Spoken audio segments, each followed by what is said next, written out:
Okay, hi everyone. Thank you so much for coming out. It is now 4:11. We're going to get ready to get the show going, but I wanted to just share a few things with you. First of all, I said this earlier, and I'm going to say it again. I'm going to put it on repeat. This is a beautiful day. Like, I could not ask for better weather. Awesome. Because you were meant to be here to hear the story without any intrusion, so that's why that is. But today, we're going to be sharing with you hyper-local histories, as I said before, and those are histories in the neighborhoods, in the communities of people, places, events that may have been well known to the people who lived in that area, but not the rest of Philadelphia. When people come to visit Philly, these aren't exactly the histories that they know. And that's what we want to preserve, because it's important, because all of our neighborhoods, all of our communities make up the rich fabric of Philadelphia, not just old city, okay? West Philly, South Philly, North Philly, Germantown, all of those areas are important in the storytelling. So this is going to be interesting. First of all, of course, we're going to be competing against the cars traveling down the road, but that's okay, because we're up to the challenge, right? Yeah. Woo! Yeah. We don't care about no cars going down the street. No. We got this. Okay. Wow. Also, we're a mixture. We have different backgrounds. We're a mixture of writers, performers, businessmen and women, you know, people come and people who just like to read out loud, okay? So we're all coming together to tell these stories and share it with you. Interesting fact, today, and I'm saying this, today is sort of like the first time that we're all together with all the equipment together. So in essence, it's sort of like we're going to be seeing the show for the first time too with you, okay? So we ask that you just have patience with us, but we're ready to tell it and we're ready to have a good time, okay? So we're going to be making some different modifications. If you feel so inclined to clap, sing along with us, even though you don't know the lyrics, but I'm going to tell you, none of the lyrics are very complicated. You can learn it very quickly. Of some of the things that we're doing, and just keep in mind that this is about history and culture, all right? So I think I've rambled on. Should I make a housekeeping note, or? Okay, so we're not telling everybody in the neighborhood, but just you here, this is the secret. If you need to go to the bathroom, go right over there on the side, up the ramp, and there is a restroom there, okay? I just thought that was important, but don't tell anybody else, okay? All right, so I think I said what I said. We're going to be recording the show. This is Bernadette over here. Hi, Bernadette. Bernadette is going to just be taking snapshots for today's event. Over here we have our wonderful Rotunda crew. We have Gina and Angus. And then I'm going to introduce our fabulous Lucky 7 Thing About Philadelphia, Thing About Philly readers. Over to my right, we have Mr. Bernard. Let's give it up to Bernard. We have Miss Steph. Let's give it up to Steph. We have Mr. Tony. Me, I'm Miss Gigi. Over here we have Miss Bash. Then we have Mr. Ken. And then we have, last but not least, Mr. Jean. All right, and this is going to be homemade and wonderful. Let's get it going. Okay. So, greetings and salutations. Welcome to the Thing About Philly. Philadelphia? Philadelphia, here in Philly. And you know, we have a proven record of firsts, like the first zoo. What, Bernard, what do we have? I'm sorry. We have the first zoo. Oh, okay, I thought so, yeah. And the first post office. Oh, okay. And the first library. Okay, yes. Okay, so it is confirmed that we've been the first at things first. Philly first rules! Okay, that's true. But today, we're going to be focusing on the part of the city's history that is lesser known, that run the danger of being lost to posterity if not enough people tell the story. Now first, we have to find the people who remember the stories, True. right? And then we have to get them to tell the stories, Fact. and as it really was and not as they wished it to be. What exactly are we talking about? Okay, so you see the stories about the Liberty Bell and Rocky running up all those steps. Or Will Smith getting bullied on a random West Philly playground? Yeah, and buildings that aren't as iconic a structure as, say, Constitution Hall, which stands today for all to see. Tangible history, if you will. I will not be talking about them. We, all of us this evening, will be time traveling and moving from Old City, Philadelphia, Our #1 tourist destination. to our neighborhoods. Philadelphia has been called a city of neighborhoods. Yeah, that's true. And we will be featuring the hyper-local histories of communities we all know and love, like South Philly. And Southwest. and the like. We are telling the stories of venues, people, places, and things that once mattered. Businesses that used to be really popular places for those who grew up or frequented certain neighborhoods. Now, maybe you know these stories, and maybe you don't. But one thing is for certain. These stories aren't as widely known as some other Philadelphia favorites. But you know what? They should be, because they added to the richness of Philadelphia's cultural heritage, and it is our Phil historian duty to preserve them as best we can. The good, the bad. And the unattractive histories that get lost when we don't share the knowledge. When we don't interview the great uncles who fought in World War II and the grandmothers who were rosy riveters, or when folks throw away pictures of old things just because they can't remember the people in the photo. But tonight, Through a series of storytelling, a bit of high dramatization, and ample discussion, we will tell some of those local stories as we heard it from the people who were a part of the experience, knew someone connected to it, or things that we just learned through Google search, okay? But in videos. But so, without further delay, let's get into it. Our first trip takes us to 1, 2. West Philadelphia. we're already in West Philly. University City. West Philly! True that. Hold it, okay? Now listen, we're gonna go down Walnut. We're gonna go back in time, okay? And the year is gonna be the 1970s. 1.3 miles down Walnut Street, and a few blocks to your left, we land at 52nd and Locust Street. Now, the place, a small storefront building that sold sandwiches. I like to think that maybe there was a large pane glass window and neon wording. You don't know? Well, you know, there was no pictures. This was 52nd Street about 50 years ago, and the place was Foo Steakhouse.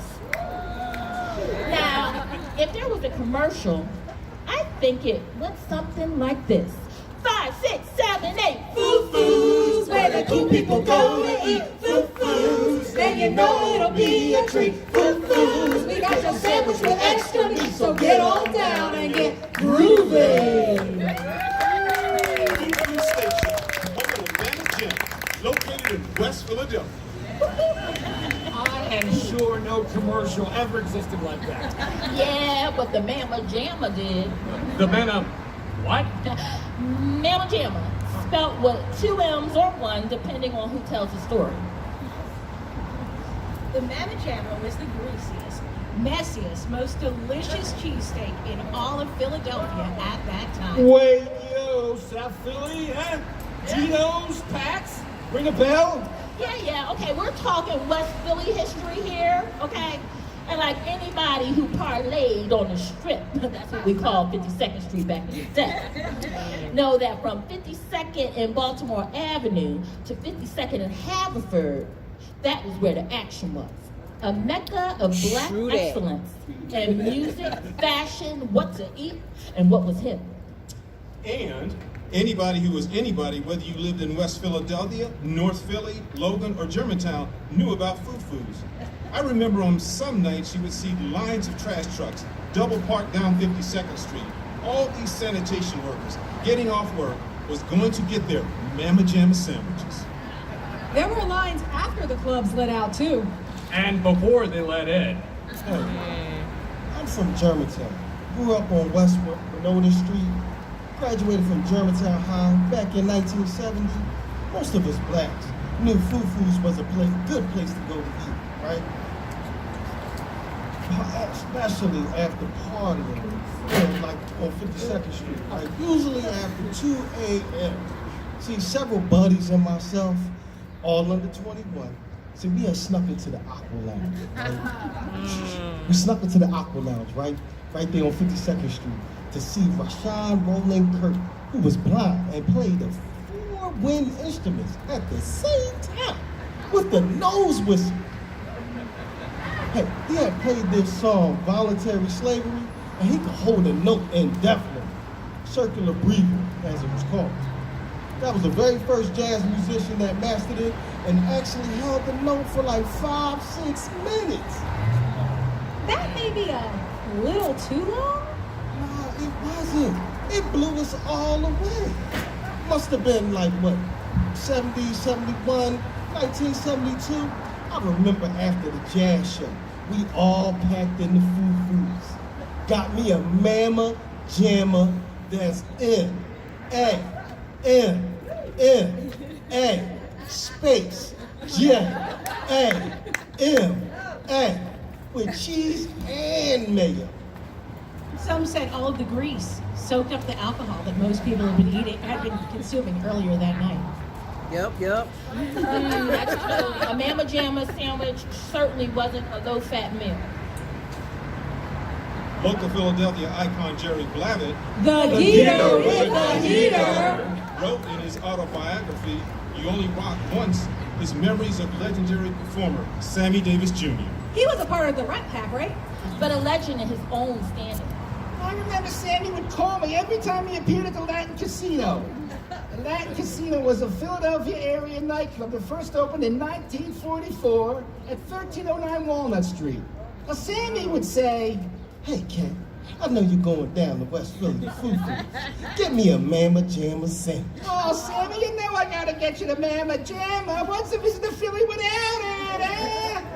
Fufu's flourished from the late 1950s when doo-woppers harmonized on corner stoops. 5, 6, 7, 8. I went to get my baby. She said, please don't be late. Ow. And if I knock too lightly, Knock, knock. there'll be no second date. I'm running against the clock. Wah, wah, wah. Whoa. To the early 1970s when pimp culture was at its all-time high. My man. You dig? Right on, brother. Right on. Yeah, dig. Fufu's was always filled to capacity and featured the Mama Jamma, a steak sandwich topped with moist ground beef. That delicious sandwich had a secret recipe because I have not tasted a cheesesteak sandwich of that caliber since. But who owned this sandwich shop? Well, now that's another story. James Fufu Reagan was the owner of the shop, and rumor had it, he was a bit of a numbers runner. No rumor about it. Straight fact, he was a bona fide gangster. Huh, wait, what? Please, Philadelphia was notorious for its crime rings in the 20th century.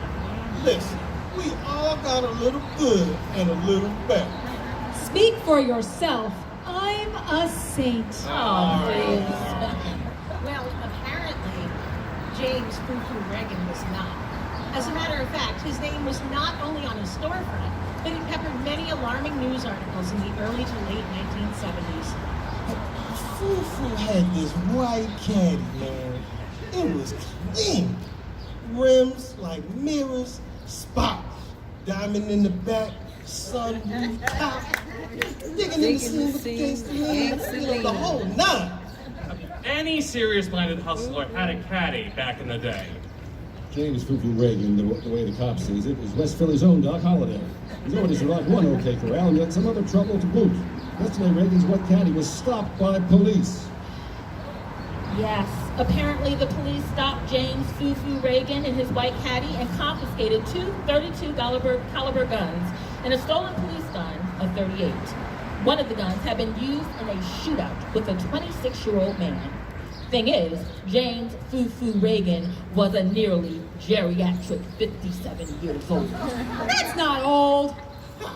He was old. He was an old G. I mean, when old G's really meant old. Most of the thugs was on the short side of 30.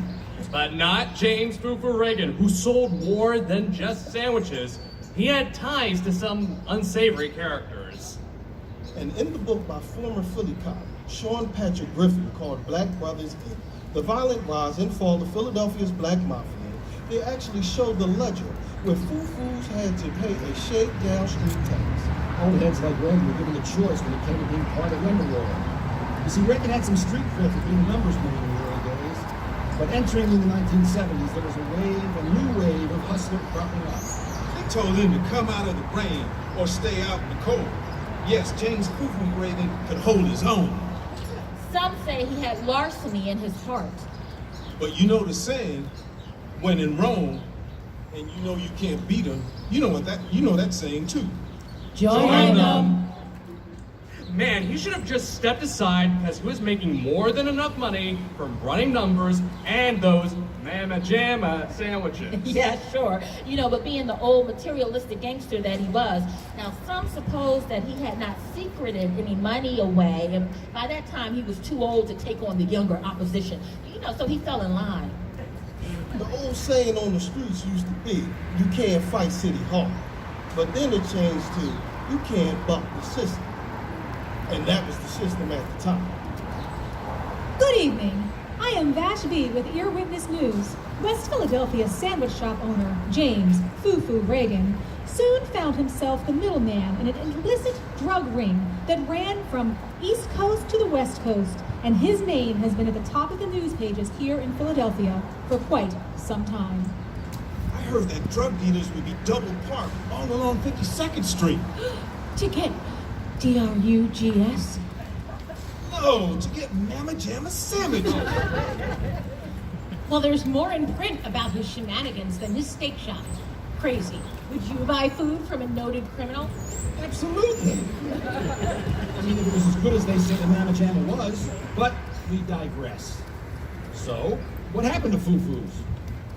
Well, criminal activity notwithstanding, it lasted until the late 1980s, possibly the early 90s. There's no clear documentation. Unfortunately, James Foo Reagan passed away in 1988 at the age of 68. If he was still alive today, he would have been 100 years old. Fun fact.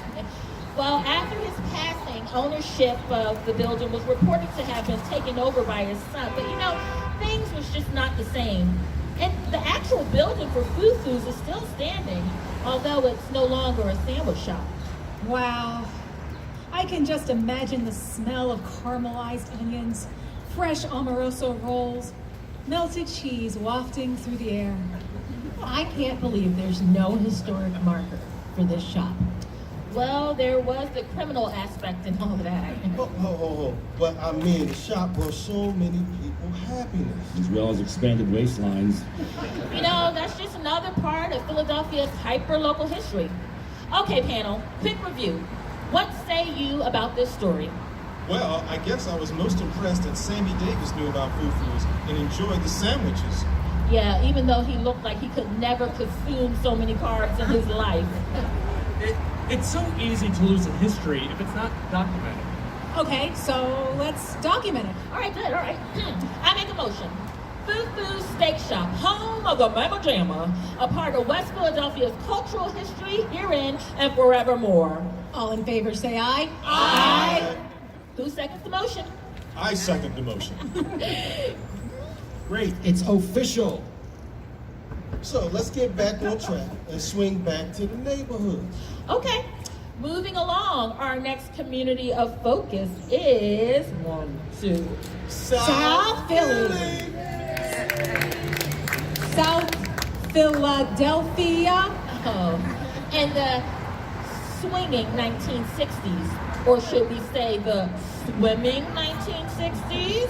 5, 6, 7, 8. Dun, da, da, dun, da, da.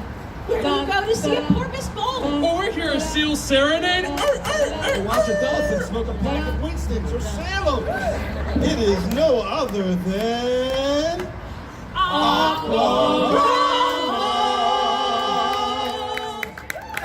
Theater of the Sea. Philadelphia's most spectacular attraction. Really? Yes, really. and those fish are for you to keep. And I'll tell you why. Aquarama was the leading 1960s, it combined leading 1960s educational and entertainment concepts of combining aquarium zoo with a theatrical aquatic circus. Whoa! My grandparents took me there, and it smelled fishy. Okay, let's get back to the story here. What was Aquarama? Where was Aquarama? And why was Aquarama?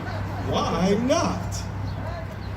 So a long time before Aquarama, let me break it down, there was Theater at Sea. 53 years before, in fact. Yeah, so there was Philadelphia Aquarium, which opened in 1911, all right? And it existed in the old buildings that used to be part of the city's Fairmount Park waterworks, after they ripped away the pumping machine. And it was a success. With over 1 million visitors annually, it ran really well until around the 1940s. Then things went belly up. Including many of the fish in the aquarium. Wah, wah, wah. And it might as well have been a petting zoo, with the amount of rodents that ran across the feet and laps of visitors. Those claims were unsubstantiated. But wait, was this the new Aquarama of the swinging 1960s or the 1911 digs? 1911, keep up. Philadelphia Aquarium ran from 1911 to 1962. That's almost a lifetime. 51 years to be exact. Well, apparently Philadelphians were so bummed by the deterioration and eventual closure of Philadelphia Aquarium that plans had been made even before the old aquarium shut down properly to make a new aquarium for the 20th century. It was to be called Seal Harbor. Really? That was a terrible name. Unfortunately, it didn't make the cut. Thank goodness. But as we advanced into the century of Cinerama and color vision, the majestic Aquarama Theater of the Seas opened its doors almost immediately after Philadelphia Aquarium went sayonara, and it was, Dingy. I was going to say grand. Okay. I just remember a lot of concrete and a big glass window with a lot of water behind it. And the glass was hard to see through. I mean, I was only like 5 years old. Okay, well, thank you for that, but we have not gotten to the reminiscent part of the story yet, so hold those thoughts. All right, 1962. Philadelphia had a second chance to prove it was a city that deserved an aquarium, and they went all out. 3300 South Broad Street had the space and was the place for this 20th century marvel. Was it that grand? I mean, did you not hear that it was Philadelphia's most spectacular attraction? Somehow, that seems like a gross exaggeration. Be that as it may, it has some good moments, so I learned. Okay, now it's time to reminisce. Now, personally for me, I'm going to say I was flummoxed when I heard about Aquarama. I mean, I never knew that there was an aquarium in Philadelphia, not in 1911 or in the 1960s. But I did always feel like there was something fishy about that part of town. It was just so, Broad, yeah, and there was a lot of, open space. Yep, and no historic markers. not a one that could be seen. Although I did learn that the site was the location for the 1926 Sesquicentennial Expo and the event site for the Army-Navy Games. Growing up, my parents told me that there used to be an amusement park near where the stadium was, a little bit down the road and across the street. But across the street from Aquarama was a drive-in movie and a bowling alley. Maybe that's where the dolphins learn to bowl. Porpoises! I went there on a school trip. The setting was like a gigantic fishbowl surrounded by rows of bleachers. I remember I saw dolphins. Porpoises! They were a popular feature of the aquarium. When I was there, I remember seeing a woman who was dressed up like a dehydrated mermaid. She looked very unimpressive, and she was talking about how the porpoises were going to brush their teeth. I kept thinking to myself, do porpoises need to brush their teeth? Really? It was rather bizarre. It was clear that this actress was not giving 100%. It was so campy, like a fish-scented fever dream. Step right up, or better yet, continue sitting down, as we bring to you the wonderful, wave-tacular wonderment of the oceanic world. Admission costs just $1 for children, adults, $2.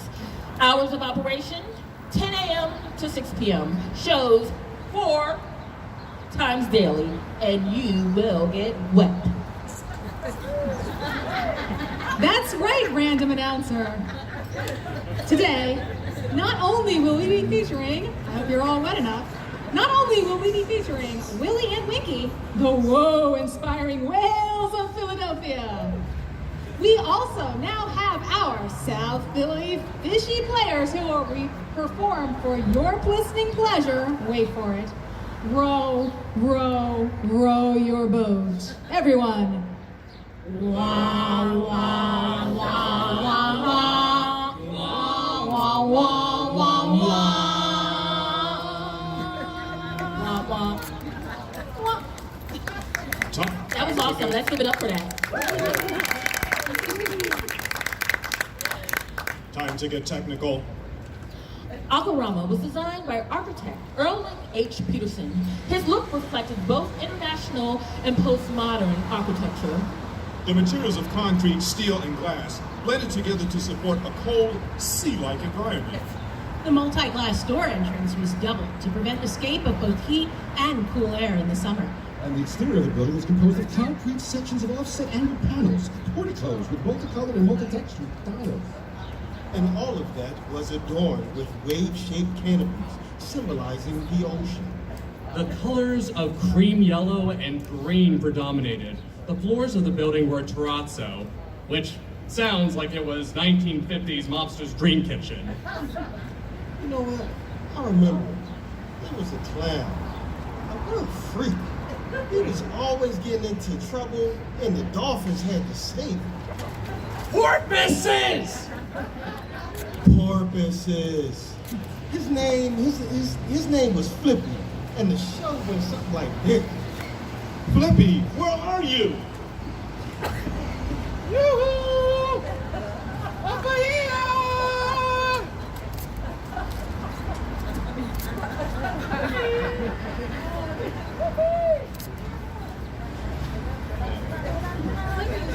I think someone's going to tell us a little bit about Flippy. Like, he was 40 feet above the indoor pool, hanging from the scaffolding. That clown was a damn fool. Flippy would throw things down to the dolphins. The dolphins. He would throw things down to the dolphins. Yes, I right. Porpoises, whatever. He threw down rings and balls and toy fish, which they would, the porpoises, dolphins, would balance on their noses. Okay, Flippy, come down, but be careful.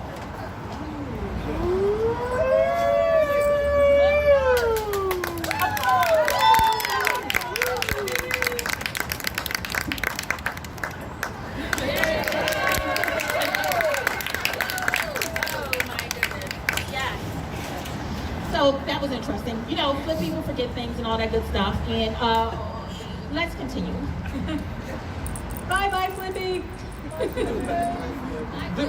There was also the 300-pound porpoises who performed dances to Philly's own chubby checkered twist. Come on, baby, let's do the twist. Come on, baby, let's do the twist. Take me by your little hand and go like this.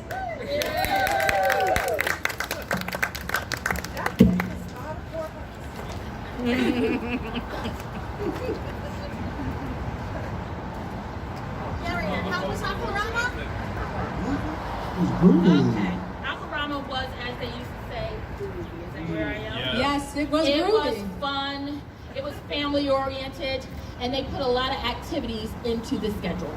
And even though it was located in this very specific spot in South Philly, people from all over the city and beyond visited. There was even a televised weekly dance show there. All the kids from the city could take part. I don't know. I really don't know about all of the kids. You know, South Philly had its color lines. Well, you would see the latest dances like the swim, give it to me, the bop, the cha-cha, and the funky Billy Borbas. I just made that one up. But I imagine it would have looked something like 1, 2, hit it! We're gonna hit it. Is hitting your town. Yeah, yeah, yeah, yeah, yeah. Flap your flippers and spin around. Yeah, yeah, yeah, yeah, yeah. Thank you. Tom Jones. Oh my God, Sir Tom Jones even performed a cameo in that Aquarama show. That's not unusual. At its apex, Aquarama was a popular venue for proms and school dances and even weddings. I worked there as one of the aquarettes. We did underwater ballet with the dolphins. I also did a scuba diving demo. It was so much fun. Loved every moment of it. I even went in on my day off, and I met my husband there. Wow. That's impactful. We used to take the sea bus to get there. My favorite attraction were the penguins. It was like they had little tuxedos on. Yo, loved Aquarama. We probably had one of the first real aquariums way before Baltimore and Camden, South Philly, and had every attraction except the zoo. It should be relocated and totally refurbished in FDR Park. Plenty of land in the lake itself would make a nice centerpiece. I remember it had a gift shop where they sold candy, popcorn, and souvenirs. I purchased this toy that when you push a button, a dolphin would jump through a hoop. A tiny dolphin through an actual hoop. Poor piss. My junior prom was held there. It was wonderful. All the tables were set around the fish tanks, and the lights were so low, so the tanks were lit up, and it was just so beautiful. The year was 1965, Hallahan High School. I remember seeing a show there that blew my teenage mind. A woman opened a bottle of Coke underwater and was able to swallow the whole thing in one gulp.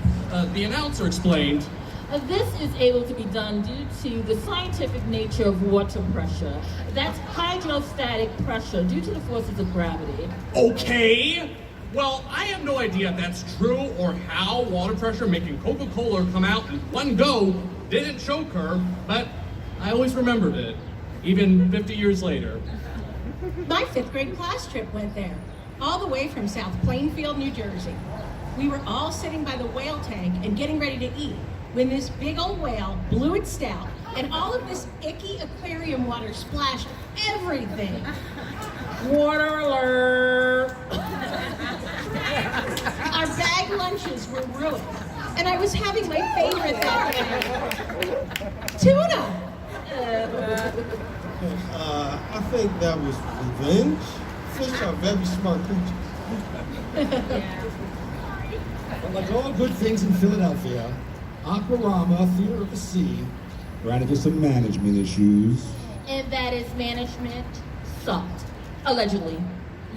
Philadelphia has a way of corrupting the best intended plans. That's why American Bandstand left. True story. Do you know they had made a 700-seat theater to show awesome films, and they were planning stages of expanding to a state-of-the-art sea-themed hotel. But it never came to fruition. Which is sad for the countless men, women, boys, and girls who still loved the heck out of the place. Like me. I loved it. My mom took me and my sister there all the time because we lived in walking distance. I cried awfully when it closed. Some say the mafia had financed parts of the building of Aquarama, and well, bad things were about to go down, allegedly. So once again, An aquarium went afoul in the city of brotherly love, and its doors closed forever in 1968. Then they quickly demolished it in 1969. They spared no time. I remember me and my buddies broke into Aquarama after it closed down. We walked the halls and looked at the empty tanks and all the sea life that was gone, but a faint fishy smell still lingered in the air in spite of that. After the building was destroyed, it became a site for many unremarkable structures. As in, no one remembers what they were. Currently, the space houses a surgery center, a credit union, and a CVS. True story, my brother's very first job was at that CVS. And don't forget Brittany stayed homes and back all that. Yeah, but this story doesn't end there, because 23 years after Aquarama bit the dust, in 1992, the powers that be decided to try it again with an aquarium. And this third time proved a charm for Philadelphia. Because the aquarium was built in New Jersey! And that was the short but fabulous life of Aquarama, Fear of the Sea. 6 short years. But memories built to last. Man, it's kind of sad. I mean, it was such a great concept. Why didn't it work out? And why had I never heard of Aquarama? So many questions unanswered.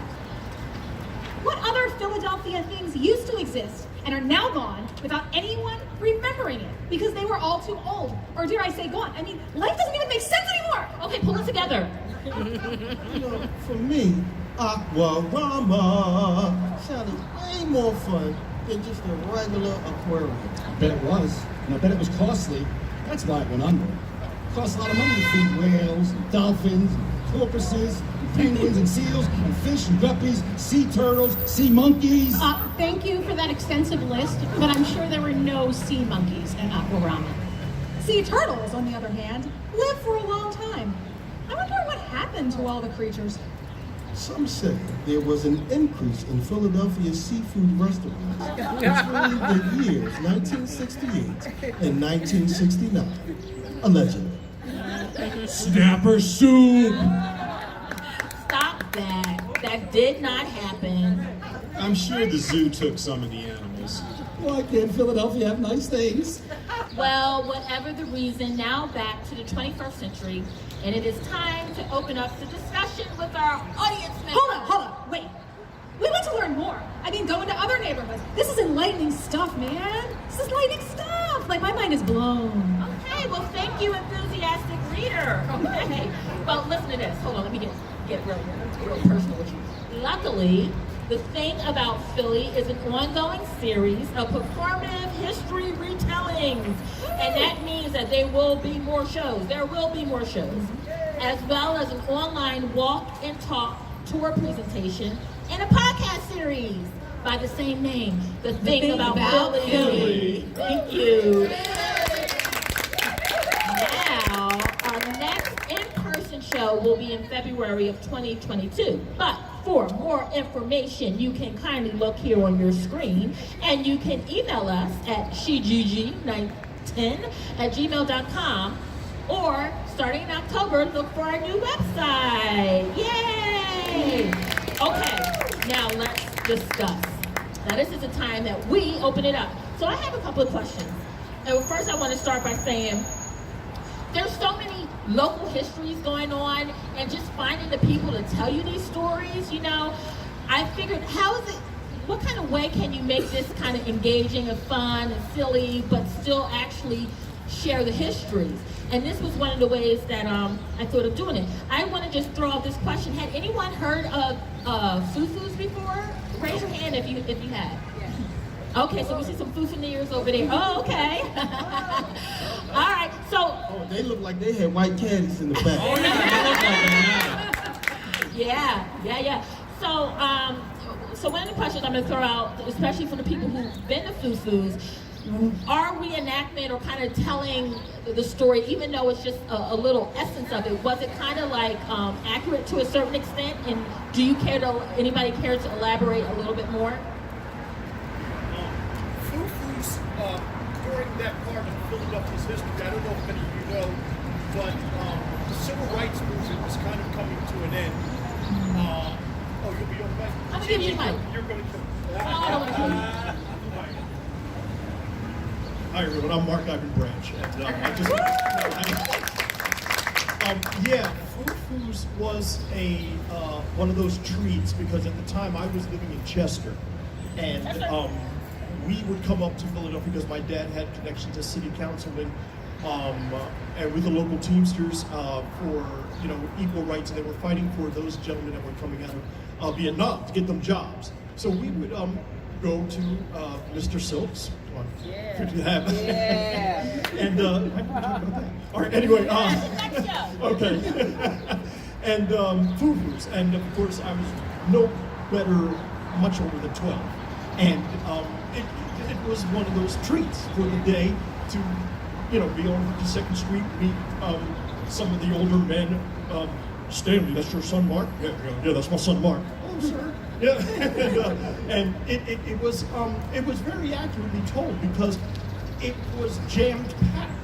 It was jammed packed all the time. It was an area of excitement and wonder, especially to a little kid, and it just didn't seem like there was problems, racially motivated problems at the time because it was a haven. It was a place of peace. It was a place of where people could go to hang out and enjoy themselves at that time. My grandmother, on the other hand, I'll share the short story, went to Horn and Hard Arts. That's where I went. Thank you, guys, right. On the boulevard, JFK and 16. So that was the more classier place. Right. But point being was, I learned about Philadelphia because even though we lived, a city away, through 52nd Street at the time. It was very, very educational for me growing up well into the 70s and especially the 80s and the disco years, and then getting into Philly too and South Philly too at the time. So it made me feel, especially during that tumultuous time out of between 65 through 72. So yeah, absolutely. Thank you.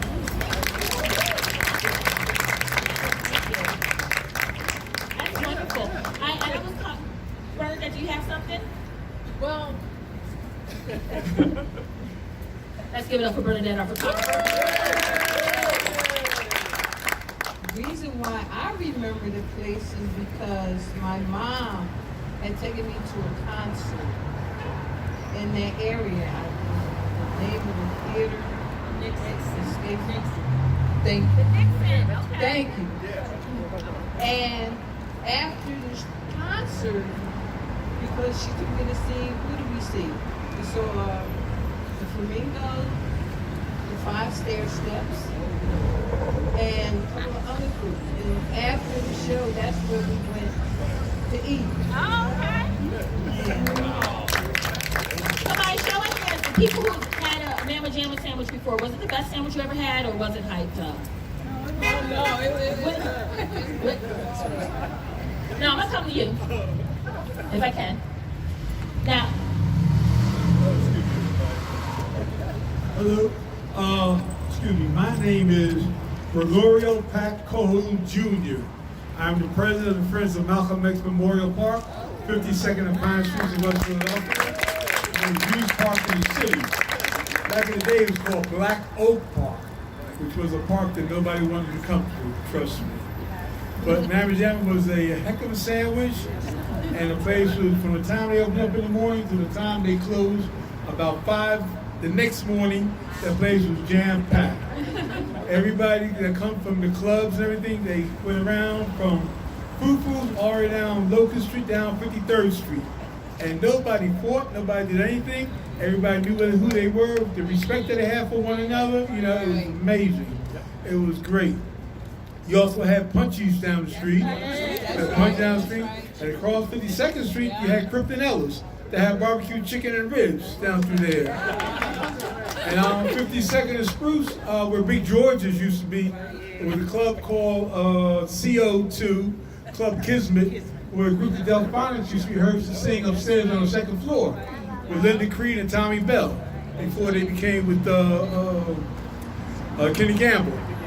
With Kenny Gamble lived in the 5300 block of Addison Street. and also Lee Andrews and the Hearts. Lee Andrews lived in the 5200 block of Osage Avenue, right across from back then Huey Elementary School. They used to do that. So these are just some of the things that I know about. Just like where McDonald's is, 52nd and Chestnut, used to be a place called the State Theater, which did live shows back in the day. They had movies and live shows before the Nixon did it. And the Y was on Sampson Street behind the theater. That's where the Y was back then. So. Historian right here. I just want everybody to know that he was one of the resources for me telling the story of Fufu. I interviewed him about 1.5 years ago, and we were talking about something completely unrelated, and he said, yeah, because he used to go over to Fufu's and get, I said, what's a Fufu? And he had to break it down for me, and I got so intrigued because I would always walk up and down 52nd Street, and I think it might have still been open when I was like a teenager, maybe. And I didn't remember, but then when I started talking to family and certain family of a certain age and everything, and they'd be like, oh yeah, Fufu's, so I was like, okay, we're gonna document this, because he was a character. First of all, not only did he just run the shop, right? Yeah. He had all these other extracurricular activities that he was doing, just allegedly. Yeah. It's not allegedly.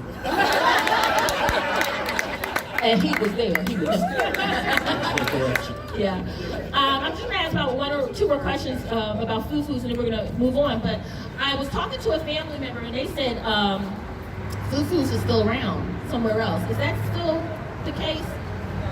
It was another one, but they're using that name. Okay, so it's not. So it's not the same sandwich? So no field trip. Sorry guys. This whole play has made me nothing but hungry. The whole thing. But telling the story seriously got me thinking about, who gets to own businesses in their community. You know what I mean? And where's the level that you say, okay, I'm not going to support this business because he's doing underhanded things, or I am going to support the business because it's just a good sandwich, so it's sort of like some people knew that he was living that life and it didn't matter, and I'm pretty sure there were some people, I can see an old church-going grandmother saying, I'm not going in that food, he ain't living right, or something like that. So it's just interesting. I want to turn it to one of the panel readers. How did you feel about learning about the story of Fufu's? Because none of you had heard about it before either, right? Vash? So I hadn't heard about it, and I grew up at 50th and Cedar until I was 7. But I said, "Hey, mommy," because that was my grandmother's house. So we lived there for a while, and then my mother grew up there, and she's like, "Oh yeah, I know about the Mamma Jamma." So obviously, I was just too young for it, and I really regret this because I wanted. This sounds like an amazing sandwich that I wish I had eaten. Yeah, and this also talks about how fragile certain histories are. Sometimes if you don't ask the question, you'll never know. So her mother knew. She was sitting on the history of Mamma Jamma all that time. She didn't know it until she said something. So, and it's just a part of our culture. Okay, so also I want to talk a little bit about South Philly. When we were talking about Akorama, by a show of hands, is there anyone who's gone to Akorama here? Yeah. Before it closed. Last year before it closed. The last year before 67. Was it dingy? It was moldy and mildew. Yeah, like damp. There was a dampness always. A dampness. Yeah, like you're in a cellar or someone's basement. Can you hear him? Do you need me to bring this over? Okay. He said it was like you were in somebody's cellar or basement. There was a damp, fishy.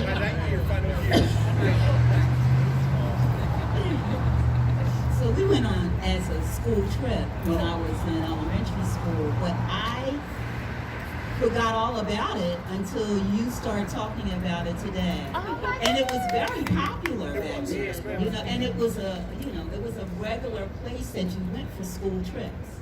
Did you get to see Flippy? Probably. That clown was a damn fool. And it's interesting. So I didn't even know that, certain people went to go to Akorama. But the thing about it is, you said it was popular. And a lot of schools went there. But guess what? I never heard of it before.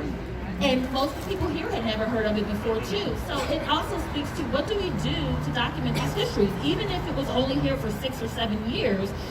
At its height, you know, who was there? Ken, who was the person that was singing there? Tom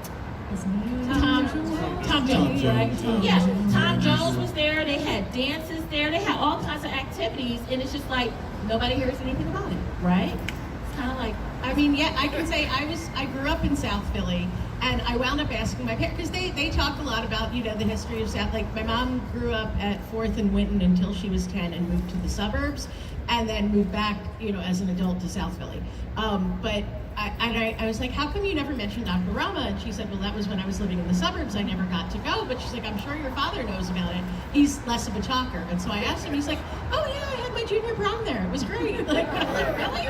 You never mentioned it.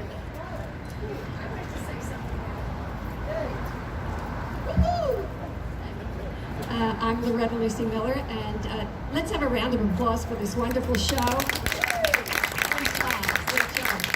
And when I read the script and I saw Akurama, I hadn't thought about it in years, and I'm older than you, Mark. It wasn't dingy. It was vital. It was alive, and I went to a dance there, and I wore desert boots, and I had my sister's ruffled blouse, and I was nervous. I'm 13 years old, and I didn't wear my glasses, so I really couldn't see. But it was just so magical to me. And Eddie Hodges, I don't know if anybody remember, he was in a movie, Whoops, There Goes Another Rubber Tree, Whoops, There Goes. He sang that song, and we were like, oh, isn't that great?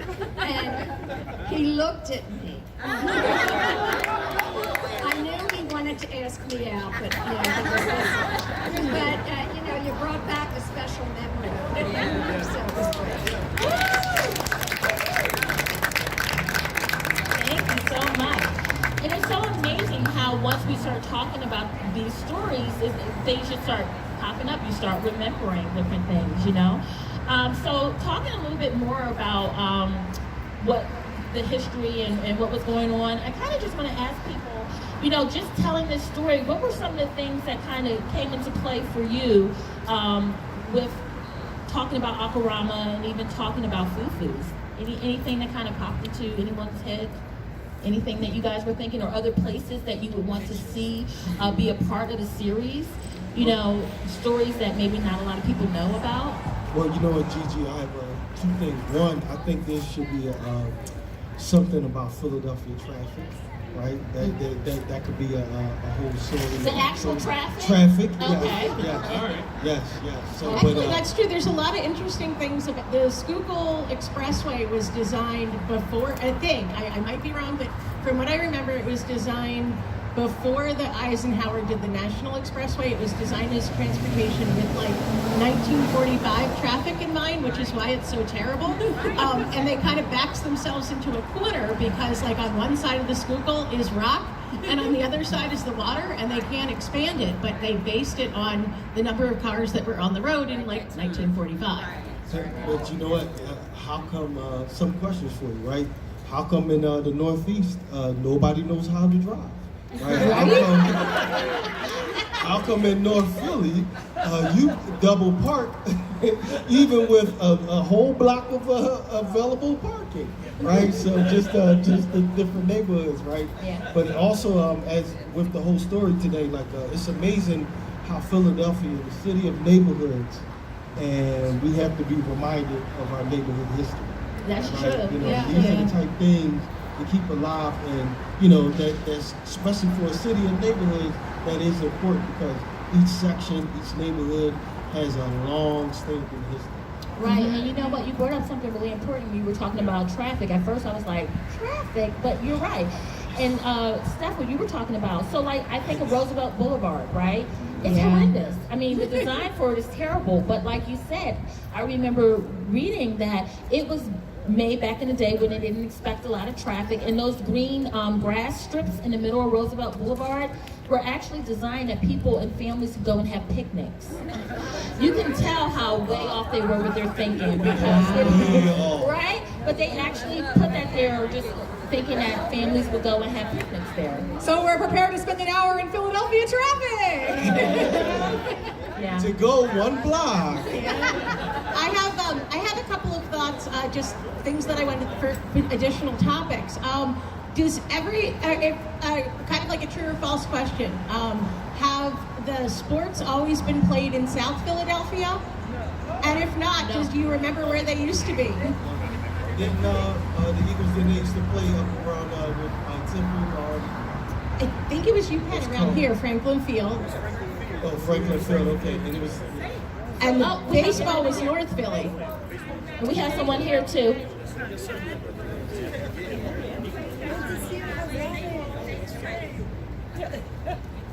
There was Connie Mack Stadium. Yeah. Exactly, and I was there from like the 1800s to about just before Veterans Stadium opened. And my mom's a huge baseball fan, so I've heard so much about the history of the great Connie Mack Stadium at 21st and Lehigh. Like, yeah. What about the Negro Leagues too? I think there was a baseball Negro Leagues over near Parkside, that area. And then Octavius Cato, he played over in North Philly and Brewery Town. They used to have games and baseball games back in the 1800s. Oh, I'd love to know more about that. That sounds really cool. Other ideas that I'd love to get people's opinions, but other ideas that I was thinking of were like the Divine Lorraine Hotel and the history of that. But just as Admiral Rama was dying in 1968, a very tiny fourth movement in American Judaism opened its school up just a few blocks north of Temple. I arrived there in 1976, but it was born in 1968. If you visit the place, it did exist, you'll find a couple of very sad-looking, decrepit townhouses. It's up by 2300 North Broad.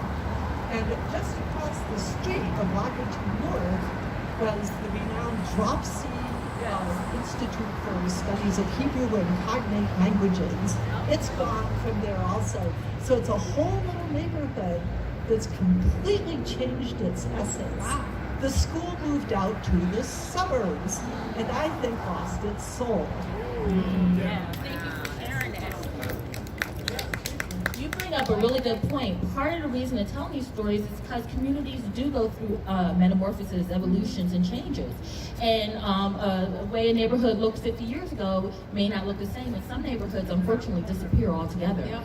So this is a way of documenting those histories.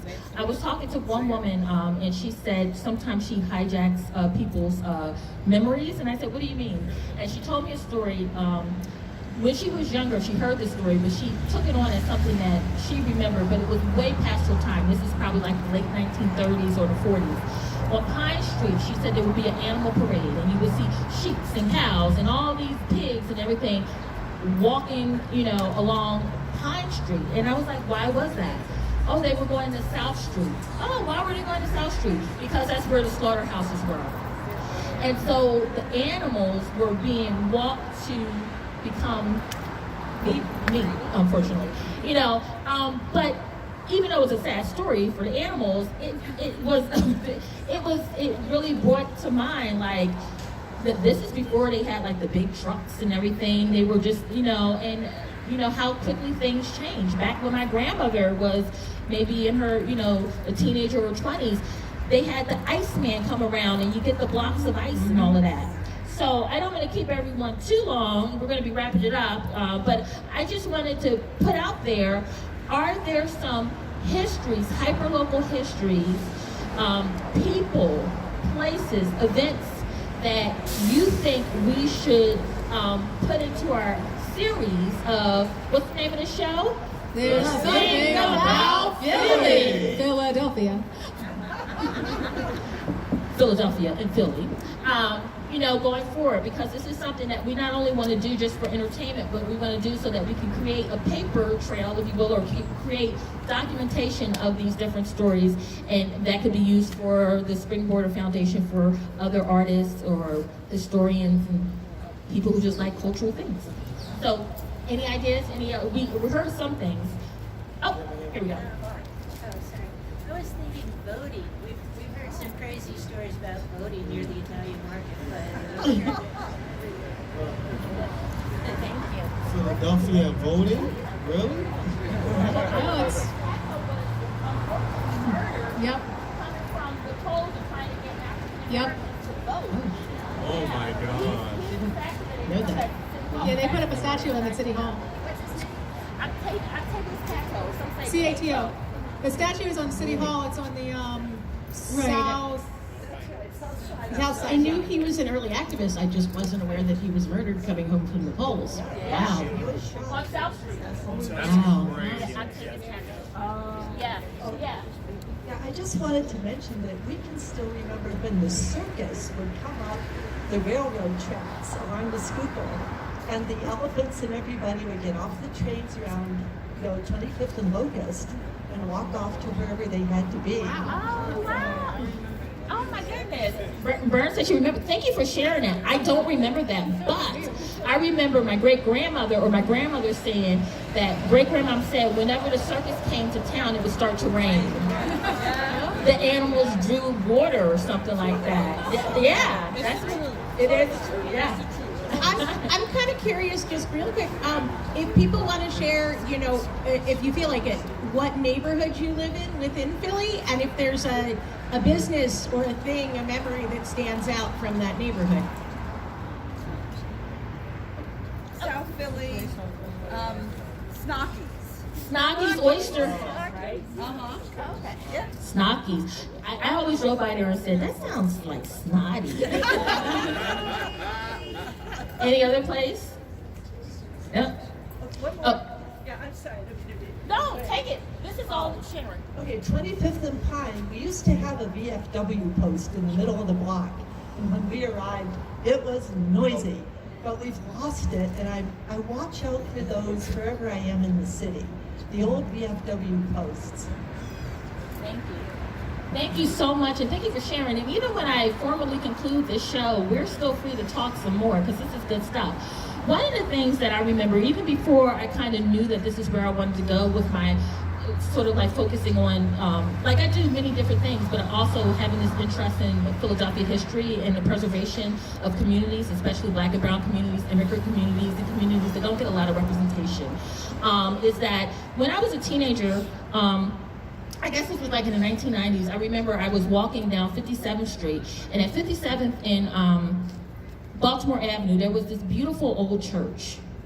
And it had come into, I think that it was abandoned. I think that maybe they could no longer afford to heat it or whatever, and they left it. So it sat for a couple of years where the grass kind of grew up and there was weeds and everything, but the building itself was beautiful. And I'm pretty sure it was built like maybe in the early to mid 1800s. And being the person I am, I was like, it would be so nice if they could repurpose it. That was before they used the term repurpose, but like make it a mall or make it apartments or make it a community center or whatever, right? And it sat there and it sat there. And I later found out that they do that a lot with older historic buildings so that the roof can cave in or something can happen so they can say, it's not salvageable, we can't salvage it, we have to just tear it down. So sure enough, they tore it down and they put in place, anybody want to take a guess? Condos? A Kentucky Fried Chicken. Oh. And I was so mad as I was getting my chicken. I was thinking, but I was thinking, you tore down this part of history. Who knows what historical or figure or activist or just regular old people that went to this church and their stories and their histories and all of that is erased to put up, 5-piece in a biscuit, So, and we live or visit a very old city, and I just feel like there should be more of an effort, and I do see that coming, but there should be more of an effort to preserve our churches, our older buildings, and my hope is in some small way, by doing these shows, sharing these hyper-local histories, that I can do my part. So I'm going to say thank you so much for coming out to the thing about Philly, the inaugural pickoff. And all of this could not be possible without the generous and so appreciated funding from the Mayor's Office of Arts and Culture, right there, represented here. Thank you so much. And the wonderful Rotunda of West Philadelphia. Thank you so much for supporting the arts and hyper-local artists like myself and like all of the individuals up here. Let's give it up for our readers. Okay, we can put the music on and get the party started. Thank you. And one last round of applause for Gigi, who worked morning, noon, and night on this.